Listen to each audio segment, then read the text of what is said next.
Hey guys, good morning. Welcome back to our channel, the Eaton Squad. My name is Addie. So for today's video are the travel requirements for arrival and departure process for foreign nationals entering or departing from the Philippines as a tourist, 9A visa, 13A, and SRRV for January 2025. Details coming up.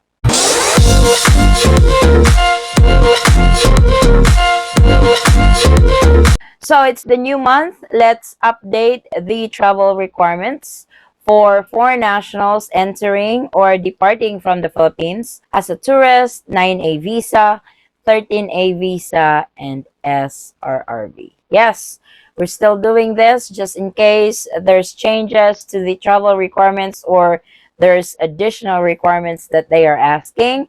For those of you flying to the Philippines for this month on this specific category, here are your travel requirements. First, of course, your valid passport. As a foreign national, you are a holder of a foreign passport. So the 6 months rule applies. This is not only implemented in the Philippines when you travel here, this is actually implemented in several countries. So make sure your passports are valid when you travel. Before even booking that ticket, check if your passport still has validity in it. To be on the safe side, validity should be 6 months or more, because if it is less than 6 months, this is actually ground for denied boarding. So check before traveling. Like I said, check before booking that ticket, making sure you have a valid passport. I did receive quite a bit of messages on this, like,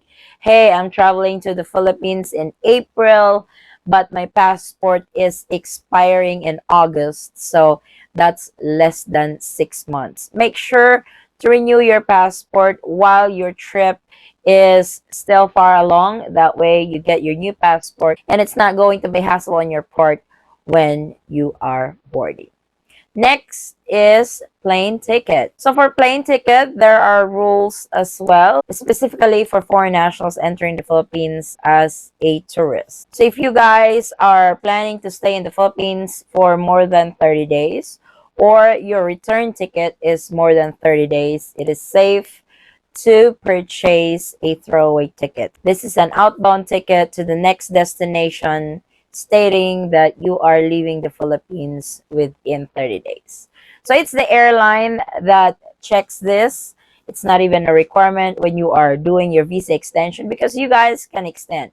But just in case your stay in the Philippines is more than 30 days or your return ticket is more than 30 days, play it safe, get an onward ticket for as low as $16.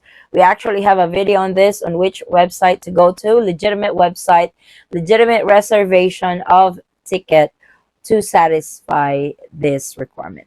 For 13A SRRV, as a resident of the Philippines, you guys can actually travel to the Philippines on a one-way ticket. Just make sure you have your ACRI card as proof that you are residents, or the PRA ID for SRRV. For 9A visa, you guys have the visa already, because you are given 59 days visa in the Philippines. If your stay is more than 30 days, that's still valid, like I said, because you have a 59 days visa.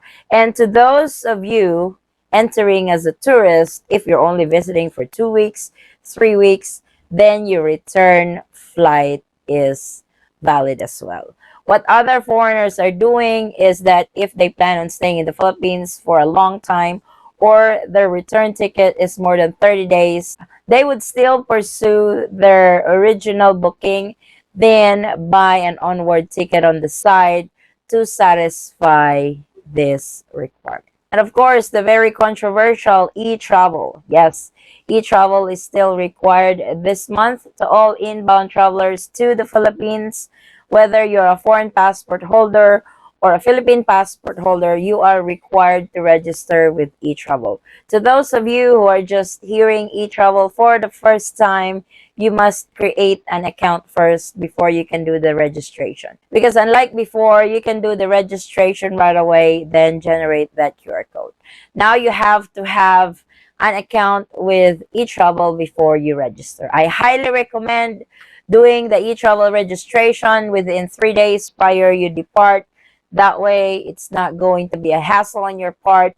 No delays for you, because I've heard from travelers that those who don't have e-travel will be pulled out of line and have you do your e-travel before you are catered back. So make sure to do this. You can do this on the website. There's also an app, eGov PH app, for those who are quite advanced on technology. You can also do your e-travel over there.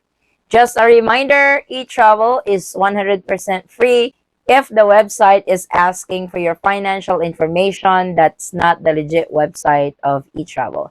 I have actually posted the legit website of eTravel in the description box. So for your reference, please check it out. That way, you guys don't get scammed and you don't have to pay for eTravel QR code, because this is 100% free. For departing foreign nationals from the Philippines, e-travel is no longer required for foreign passport holders. This is only for Philippine passport holders. So if you are departing from the Philippines as a foreign passport holder, you don't need to register with e-travel anymore. This is not required. Only when you arrive in the Philippines. Valid entry visa. Yes, not all foreign nationals entering the Philippines are visa free or visa upon arrival. Yes, under the Executive Order 408, there are countries that are visa free to the Philippines, meaning you, as a national of these countries, will get your visa upon arrival. However, there are countries that are visa required, like China, Pakistan, India. So you have to apply for the visa at the nearest Philippine consulate or embassy in your area before you can enter the Philippines. You must have a visa first before you can travel to the Philippines. So please take note, we actually made a video on this, on which countries belongs to the visa-free countries and what are the countries that belongs to the visa-required countries. For your reference, please check the channel out. That way you'll know if you need a visa or not when you travel to the Philippines. For foreign nationals traveling with their former Filipino wife, dual citizens, green card holder, or permanent resident wives, you are eligible for the Bbind program or the Bbind Visa. This is 1 year visa for free upon entry into the Philippines.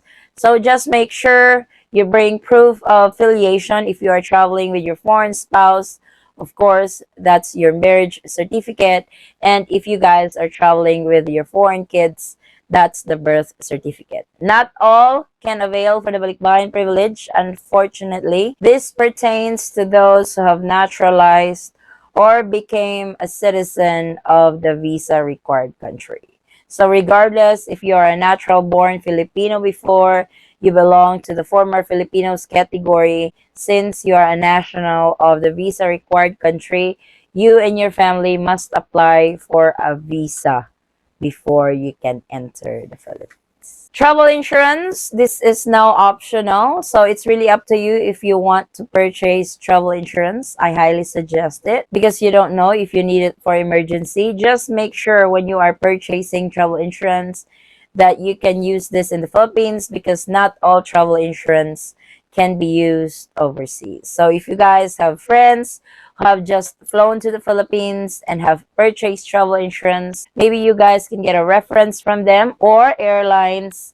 normally offers travel insurance when you guys are booking your ticket. Just make sure to read up the details on what's covered when you are overseas, specifically when you are in the Philippines during emergencies. We still get quite of inquiry about unvaccinated traveler to the Philippines, because they're afraid to travel at the moment because of this travel requirement, RT-PCR test or antigen. This is no longer required. This protocol has been lifted already. So you can freely travel to the Philippines as an unvaccinated. So no need of that, no need of that protocols anymore. They don't require it anymore. They don't ask for it anymore. They don't even ask for the vaccination card or vaccination certificates anymore when you travel as unvaccinated or vaccinated into the Philippines. Exit clearance certificate. This is required for foreign nationals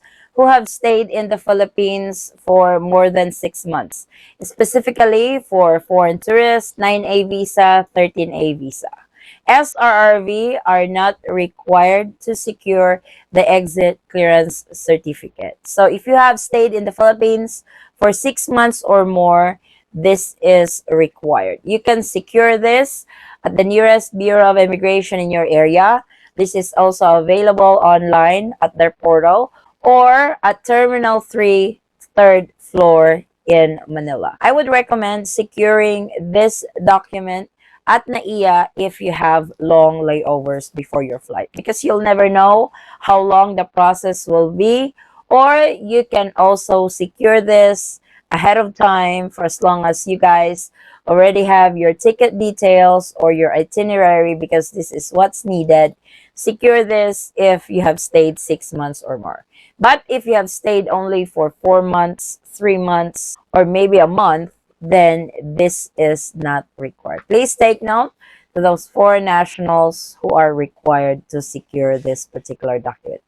For travel tax, foreign nationals in the Philippines as a tourist, 9A, and SRRV, if your stay is not 1 year or more, then you don't need to pay for the travel tax. With 13A, regardless of your stay in the Philippines as a resident, you must pay for the travel tax before you depart from the Philippines. You can pay travel tax through online. I actually posted the link in the description box for your reference.